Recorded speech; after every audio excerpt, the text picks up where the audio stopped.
एक ऐसे मतलब इनके साथ ही ऐसा स्पेशली ऐसा कौन सा रूल है, कौन सा नियम है, कौन सा लॉ है कि जो स्पेशली राहुल जी के लिए लगाया जा रहा है? उनको पीएम बनने से रोकने के लिए नापाक कोशिश की जा रही है। अपने तरीके से काम करता है तो ये लोग फिर ये क्यों कहते हैं कि राम मंदिर इन्होंने बनवाया है? क्योंकि वो भी तो कोर्ट का ही वर्डिक्ट था, कोर्ट का ही फैसला था। तो ये क्यों टीवी में बैठ के ये बोलते हैं कि राम मंदिर हमने बनवाया है? क्यों? क्योंकि कहीं ना कहीं ये खुद स्वीकार कर चुके हैं कि कोर्ट भी इनके अंतर्गत ही काम करता है, इनका पपेट बनता है। क्लियर कर रही हूँ कि ऐसा क्या है भाजपा में कि जिन लोगों के खिलाफ ये ईडी का केस लगाते हैं और तरह तरह के आरोप लगाते हैं भ्रष्टाचार के, और उन्हीं लोगों को ये अपनी पार्टी में मिला लेते हैं, खरीद लेते हैं और फिर वो दूध के धुले हुए हो जाते हैं। तो ऐसी कौन सा वॉशिंग पाउडर है बीजेपी शाह जी ने, जो अपना बेटा अगर असली मायने में पप्पू बोला जाए ना, तो जय शाह से बड़ा पप्पू मुझे कोई नहीं दिखाई देता। जिसको बोलना तक नहीं आता, वो इंसान अपनी बात लोगों के समक्ष तक नहीं रख सकता। आपने देखा भी होगा उसको किस तरह से वो पढ़ता है, ऐसा लगता है कि पता नहीं सोच के पढ़ा। नर्सरी के बच्चे भी उससे अच्छा पढ़ते हैं।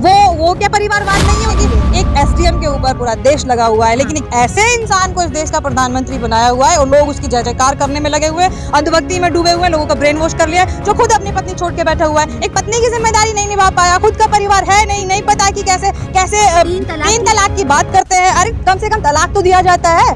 मुस्लिम समुदाय का तलाक तो तुमने तो बिना तलाक के ही छोड़ दिया। महिला साल तक चुनाव नहीं लड़ सकते राहुल गांधी को सजा हो सकती है। और आप बात करें कांग्रेस पार्टी, देखिए राहुल गांधी जी का एक साफ संदेश है जो पूरे देश के नागरिकों को वो देते हैं कि डरो मत। हाँ। राहुल गांधी जी एक निडर योद्धा हैं। हाँ। और वो इन चीज़ों से, इन हरकतों से उनको 1% भी कोई फर्क नहीं पड़ता है। हाँ। उनको कोई फर्क नहीं पड़ता। वो जनता के बीच जाते रहे हैं, जनता के बीच जाते रहेंगे, उनकी लड़ाई लड़ते रहेंगे। इलेक्शन ना लड़ना और इलेक्शन लड़ना एक अलग चीज़ है। वो सत्ता के भूखे नहीं है इन लोगों की तरह। रही बात इस चीज़ की कि ये लोग चाहते, इन लोगों को पता है कि अभी जितने एक्टिव राहुल जी है और लोगों का भारत जोड़ो के, खासतौर पर अगर हम बात करें भारत जोड़ो यात्रा की, तो उस यात्रा में जितने लोग राहुल जी के ऊपर विश्वास जताते हुए उनसे जुड़े हैं, कनेक्ट हुए हैं, तो इनको इस चीज़ का भय बैठ गया है कि अगर कोई चेहरा है मोदी के खिलाफ विपक्ष का और जिसको और लोग भी पसंद करते हैं, न्यूट्रल लोग भी पसंद करते हैं, वो राहुल गांधी जी है। तो इस चीज़ को नाकाम करने के लिए कोशिश को कि मोदी जी को के खिलाफ वो आए सामने, ये इस तरह की चीप हरकतें, घटिया हरकतें ये लोग कर रहे हैं, क्योंकि घटिया मानसिकता इन लोगों का कोई विजन तो है नहीं। मोदी जी तो 47 तक की तैयारी कर रहे हैं ना। अमर है क्या वो? ऐसा लिखवा के लाए कहीं से? बीजेपी है ना, अभी कह रहे हैं कि 47 तक बीजेपी की तैयारी हो रही है। अब 47 तक मोदी जी बचेंगे भी नहीं बचेंगे, इस बात का क्या सबूत है? भाजपा तो रहेगी ना। हाँ भाजपा रहेगी, लेकिन जो मोदी जी की आप बात कर रहे हो तो मैं मोदी जी की बात कर रही हूँ। हाँ, लेकिन मोदी जी कह रहे हैं कि ऐसा काम 2023 में करके जाओ कि 47 में कोई भी प्रधानमंत्री हो। इतना अच्छा काम किए थे तो कर्नाटक में क्यों हार गए? और अभी आने वाले दिनों में मध्य प्रदेश हारेंगे। आप लिख के ले लीजिए, मध्य प्रदेश हारेंगे, तेलंगाना में भी ये लोग डेफिनेटली हारेंगे और राजस्थान में भी एक बार फिर कांग्रेस सरकार बनाएगी। मध्य प्रदेश में हारेंगे। शिवराज सिंह चौहान देखिए ना, आप देख नहीं रहे मध्य प्रदेश में क्या हो रहा है। जो लोग सिंधिया के साथ भागे थे और दूसरे लोग भी जो पहले से बीजेपी में थे, वो लोग, उनको पता है कि हवा किस तरफ की, वो वापस कांग्रेस की तरफ आ रहे हैं। तो सबको दिख ही रहा है। अभी हरियाणा के भी अभी 1.5 साल बचा इलेक्शन का, लेकिन एग्जिट पोल आने शुरू हो गए। 1-1.5 साल पहले से एग्जिट पोल आने लगते, तो उसमें भी न्यूज सर्वे यही चीज दिखा रही है कि वहाँ भी कांग्रेस को पूर्ण बहुमत मिलता हुआ दिखाई दे रहा है। हाँ, लेकिन जो पोल आ रहे हैं सी वोटर के, उसमें तो मोदी जी पहले नंबर पे। जनता की अभी भी पसंद मोदी जी। नहीं, आपका हम ट्विटर नहीं देखा क्या आपने? ट्विटर पे अभी कुछ चैनल, अब देखिए चैनल 2 तरह के चैनल, सरकार तो नहीं बदल जाती। नहीं, मैं सर्वे की बात कर रही हूँ। ट्विटर पे भी जो न्यूज चैनल है वो सर्वे कर रहे हैं कि आप पीएम किसको देखना पसंद करते हैं। तो उसमें वो राहुल जी को, मोदी जी को और 1-2 अन्य लोगों को ला रहे हैं। तो उसमें भी अभी 2-3 सर्वे मैंने रिसेंटली देखे हैं, मैंने भी रिट्वीट किया है कि उसमें भी लोगों ने बहुत भारी मतों से राहुल जी को चूज किया है। हाँ, लेकिन मोदी जी तो देखिए छत्तीसगढ़ में जाके कह रहे हैं कि सबसे ज्यादा भ्रष्टाचारी पार्टी जो है वो कांग्रेस है। जनता को नजर आ रहा है कि कितना भ्रष्टाचार कांग्रेस ने किया। देखिए भ्रष्टाचार की बात अगर पीएम मोदी और भाजपा अगर ना ही करे तो बेहतर होगा, क्योंकि इनसे ज्यादा भ्रष्ट पार्टी मुझे नहीं लगता दुनिया की कोई पार्टी होगी और कोई नेता होंगे। भ्रष्टाचार से लड़ नहीं रहे हैं, ये भ्रष्टाचार के लिए ही लड़ रहे हैं। और मिलकर ये किसी और वो है ना कि ये खुद भ्रष्टाचार करने के लिए भ्रष्टाचारियों को अपने अंदर शामिल कर रहे हैं। जिनको ये भ्रष्टाचारी बताते हैं, ईडी से केस चलवाते हैं, उन्हीं लोगों को ये फिर ये अपने पार्टी में शामिल कर लेते हैं। आप देख नहीं रहे क्या कितने स्टेटों में इन्होंने पैसों से खरीद फरोख्त करके इन्होंने सरकार, लोकतंत्र तरीके से चुनी हुई सरकार को गिरा करके इन्होंने जिन लोगों को भ्रष्टाचारी बताते हैं फिर उनको ही अपनी पार्टी में ले आते हैं। तो क्या वो दूध से धुल जाते हैं? तो आपने भी अगर भ्रष्टाचार चल रहा है कि भाजपा वॉशिंग पाउडर कांग्रेस ने, हाँ वही पॉइंट मैं आपके सामने क्लियर कर रही हूँ कि ऐसा क्या है भाजपा में कि जिन लोगों के खिलाफ ये ईडी का केस लगाते हैं और तरह तरह के आरोप लगाते हैं भ्रष्टाचार के, और उन्हीं लोगों को ये अपनी पार्टी में मिला लेते हैं, खरीद लेते हैं और फिर वो दूध के धुले हुए हो जाते हैं। तो ऐसी कौन सा वॉशिंग पाउडर है? बीजेपी पार्टी का नाम बीजेपी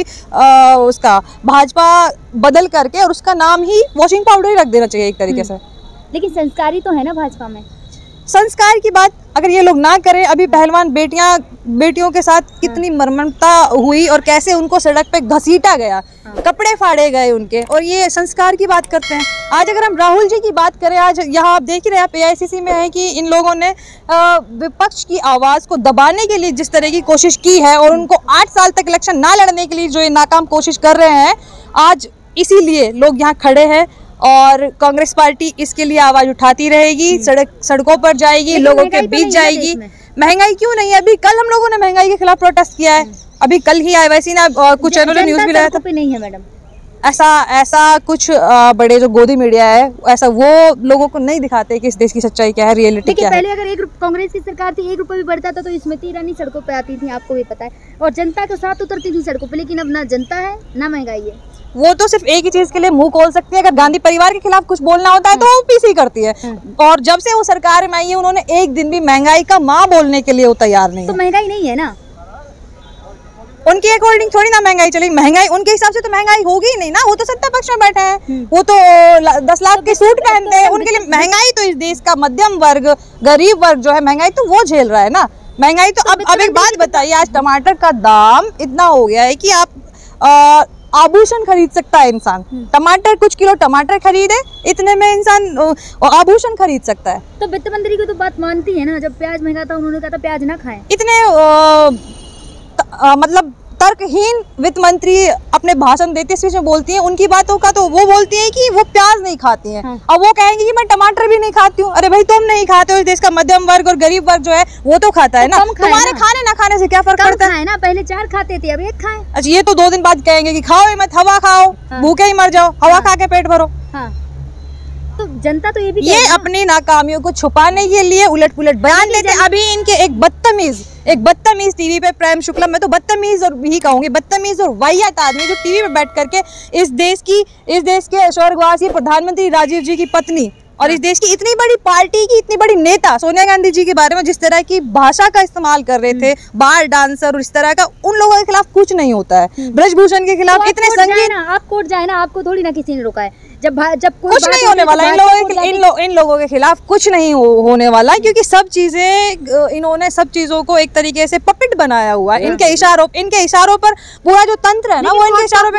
अभी आप एक उदाहरण देखिए, राहुल जी ने ऐसा क्या बोला राहुल जी ने कि जिसके लिए इन लोगों ने इतना बड़ा प्रोपेगेंडा रच दिया, उनको 8 साल के लिए वो इलेक्शन ना लड़ पाए, इन्होंने उनकी सदस्यता रद्द कर दी। वहीं ब्रजभूषण के खिलाफ इतने संगीन आरोप और पॉस्को एक्ट भी लगा, उसके बाद उनकी गिरफ्तारी तक भी नहीं हुई और अभी तक उनका कुछ नहीं हुआ है। हाँ, मोदी वर्ग का अपमान किया ना राहुल गांधी ने। कौन सा मोदी वर्ग? ऐसा क्या गलत बोल दिया मोदी जी ने? उन्होंने ये तो नहीं कहा कि प्रधानमंत्री जी का कोई नाम ले, उन्होंने ये कहा कि ये चोरों के नाम क्यों नहीं लेते। और ये इस बात में क्या झूठ है? क्या इस देश में अडानी है? क्या मोदी जी इन सब लोगों के साथ मिलकर के इस देश को बेचने का काम नहीं कर रहे? गरीब जनता का हक खाने का काम नहीं कर रहे? तो ऐसा क्या गलत बोला है राहुल जी ने? लेकिन बेच नहीं, लॉजिकली उस चीज में कुछ गलती निकाल के दिखाइए कि ये राहुल जी ने गलत बोला है। उन्होंने ये कहा कि चोरों को क्यों बचाते हैं। 2 कोर्ट राहुल गांधी की याचिका खारिज क्यों कर दी? हाँ, तो क्योंकि वो प्रेशर है ना, अंडर प्रेशर। किस चीज का प्रेशर? कोर्ट तो अपने तरीके से काम करता है। अगर अपने तरीके से काम करता है तो ये लोग फिर ये क्यों कहते हैं कि राम मंदिर इन्होंने बनवाया है? क्योंकि वो भी तो कोर्ट का ही वर्डिक्ट था, कोर्ट का ही फैसला था। तो ये क्यों टीवी में बैठ के ये बोलते हैं कि राम मंदिर हमने बनवाया है? कहते हैं क्योंकि कहीं ना कहीं ये खुद स्वीकार कर चुके हैं कि कोर्ट भी इनके अंतर्गत ही काम करता है, इनका पपेट बना हुआ है। वो ये नहीं कहते कि राम मंदिर हमने बनवाया, वो कहते हैं हमारी सरकार में राम मंदिर। नहीं, इनके बहुत सारे प्रवक्ताओं ने बोला है, आप डिबेट देखेंगे तो खुद बोलते हैं कि राम मंदिर हमने बनवाया है। और ये वोट मांगने इनके बहुत सारे MLA MP यही बात बोल के वोट मांगने जाते हैं जब किसी हिंदू इलाके में जाते हैं कि राम मंदिर हमने बनवाया। तुमने क्यों बनवाया? वो तो कोर्ट का फैसला था। इसका मतलब ये कि तुम खुद स्वीकार कर चुके हो कि कोर्ट तुम्हारे अंदर काम करता है, तुम्हारे अंतर्गत हाई कोर्ट, सुप्रीम कोर्ट तुम्हारे अंदर काम करता है। वही चीज आज देखने को मिल रही है। वरना आज जो राहुल जी के साथ हुआ ऐसा कभी किसी के साथ नहीं हुआ। 1-2 लोगों के खिलाफ इस तरह का फैसला आया तो उन लोगों ने जो आगे अपील की तो वो खत्म हो गया। लेकिन राहुल जी ऐसे, मतलब इनके साथ ही ऐसा स्पेशली ऐसा कौन सा रूल है, कौन सा नियम है, कौन सा लॉ है कि जो स्पेशली राहुल जी के लिए लगाया जा रहा है? उनको PM बनने से रोकने के लिए नापाक कोशिश की जा रही है और कुछ नहीं। भारत जोड़ो यात्रा से भाजपा डर गई है। बिल्कुल डर गई है। जैसे राहुल को पप्पू कहते थे, कोई फर्क नहीं पड़ता था। आज चुनावी रैलियों में जाकर के अमित शाह, इस देश के गृह मंत्री, जो कहते थे कि पप्पू, आज उनको जिसको पप्पू मानते हैं उस इंसान की कंपैरिजन अपने चहेते नेता प्रधानमंत्री मोदी जी के साथ कंपैरिजन करना पड़ रहा है कि आप लोग प्रधानमंत्री किसको बनते हुए देखना चाहते हैं? क्या आप मोदी जी को प्रधानमंत्री बनते देखना चाहते हैं या राहुल जी को?